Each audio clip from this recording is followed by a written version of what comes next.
Какво са колежи на Обединения свят? Движението започва през 1962 година. 17 колежа на 5 континента. Повече от 150 държави избират и изпращат ученици всяка година в тях. Над 60 000 са завършили тези световни колежи. А как се става стипендиант там? Това ще научим от следващия гост, който сега ще ви представя веднага. Той се казва Александър Георгиев и учи в Световен колеж Холандия. Здравейте и добре дошли, Александър. Здравейте. Колежи на Обединения свят, нали така? Точно така се наричат. Всъщност, вие сте от Варна и учихте тук и 10-ти клас имахте тази възможност да заминете за Холандия. Как стигна тази информация и защо приехте това предизвикателство?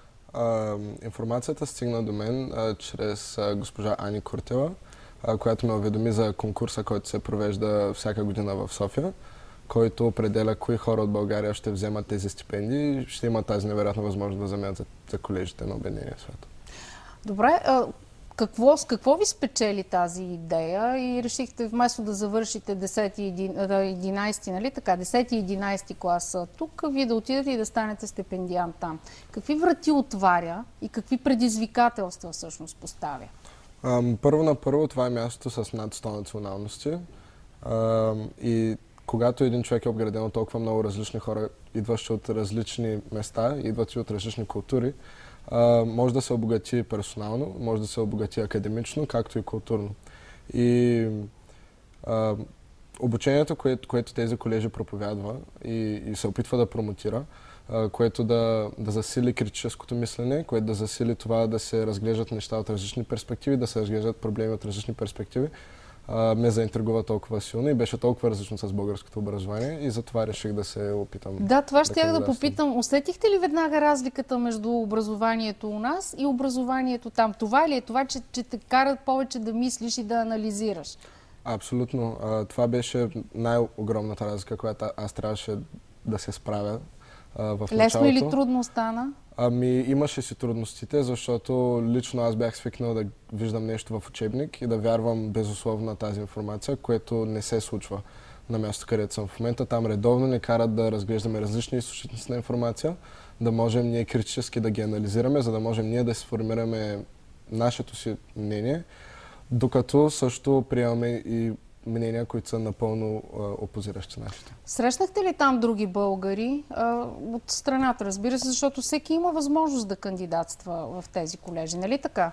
Точно така, всеки има възможност да кандидатства, просто движението не е толкова популяризирано до ден днешен в България. Но си има критерии, нека да кажем. Не може всеки, защото се изисква някакъв успех и владеене на език. Абсолютно. Изискванията са строги, но не са непостижими изобщо.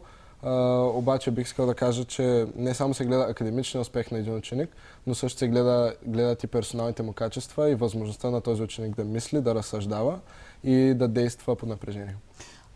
С ученици от кои страни се обучавате в момента и къде срещнахте така по-близки като мислене, като натюрел на нашето българското? Може ли да се каже изобщо такова нещо? Да, както казах по-рано, наистина има повече от 100 националности в колежа, в който аз уча, както и във всички останали света. Аз честно да кажа, приятели срещнах от най-странните места, в които мога да се замисля. Един от най-близките ми приятели е от остров Маврици. Имам приятели от Турция, имам приятели от Латинска Америка много. И както би се очаквал да имам много приятели от Източна Европа, от страни като Сърбия, Полша и така нататък, защото те споделят нашия начин на мислене и нашите навици. Добре, разбрахме за същността на ученето, а учебните предмети много ли се различават от българската система? Най-хубавото нещо, което бих могъл да кажа за тази система е, че всеки ученик сам избира това, което иска да продължи да учи.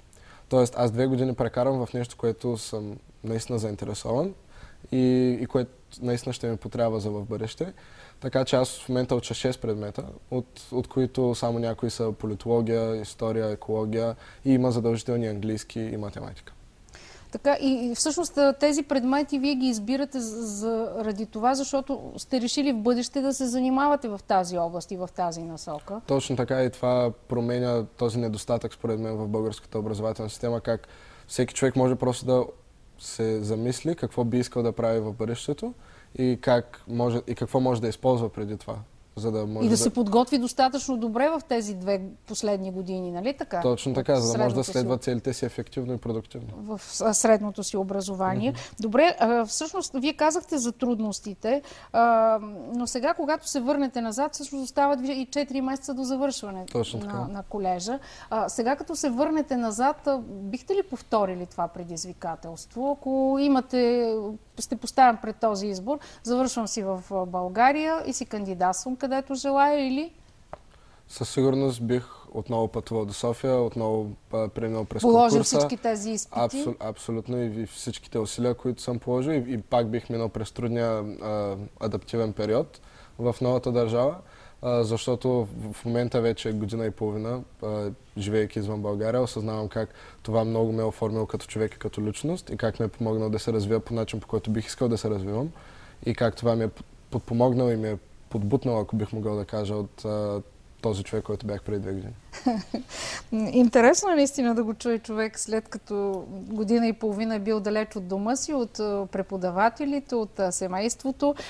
Плановете от тук нататък, от това, което изброихте като предмети, аз се досещам, но нека да го кажете вие. Какво всъщност ще учите? Ами силно съм заинтересован и съм кандидатствал вече за специалности, свързани с право, с социология и с политология. Тоест, аз съм избрал специалности, които са свързани и взаимосвързани, а не тотално фокусирани само в една посока. Тоест, специалности като право и антропология, и право и международни отношения. И да, това е сферата, в която аз бих искал да се развивам по-нататък. Всъщност това като възможности да се учи и за продължаване в висше училище не е само Холандия, разбира се. Целият свят, нали, е поставен на длан пред вашия избор. Можете да кандидатствате където искате с тази диплома. Абсолютно, да. Тази програма, по която уча, тази 2-годишна програма, ми позволява да кандидатствам абсолютно навсякъде. И е доста добре гледана от висшите учебни заведения. Но интересно е, че всъщност в България тя е малко позната и малко са училищата и преподавателите и директорите, които дават възможност на ваши съученици да чуят за тази програма и да се възползват от нея. А как се печели стипендията? Отиваш си директно с нея или как става? Ами стипендията се печели вследствие на конкурс, който се провежда от хора, завършили вече колежите преди. И има различни етапи, които имат за цел да тестват академичното и персоналните качества на един ученик.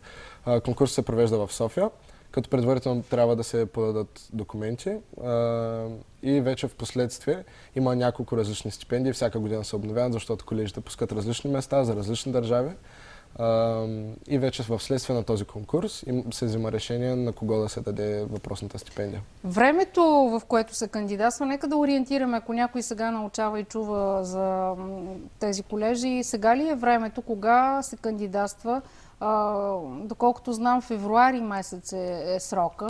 Точно така. Крайният срок за 2017 година е 17 февруари, в който трябва да се подадат бележки за академичния успех на ученика и лични документи. И оттам нататък вече има подпомагащи процеси за следващия етап. Да, но не е необходимо да речем училището, как да кажа, да те допусне да кандидатстваш. Не е необходимо да вземаш някакво разрешение от средното училище, в което учиш, нали така? Със сигурност не. Всеки ученик между 16 и 18 години има възможност да кандидатства.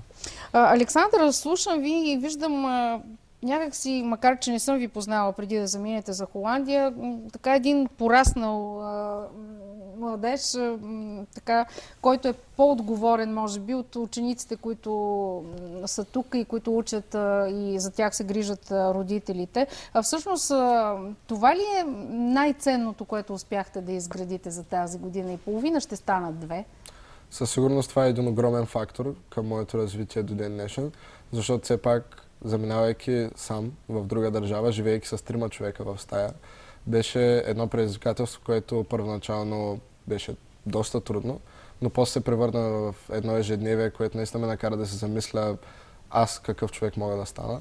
И със сигурност отговорността се увеличава и и със всеки изминал ден става все по-голяма и все по-голяма и помага за едно персонално развитие. А къде сме ние като начин на образование, като се сравнявате с вашите съученици там? Всъщност като ниво къде сме ние? Естествено, че зависи от училището, в което учиш, от града, в който учиш, от много неща, от много фактори, но все пак българското образование има някаква основа.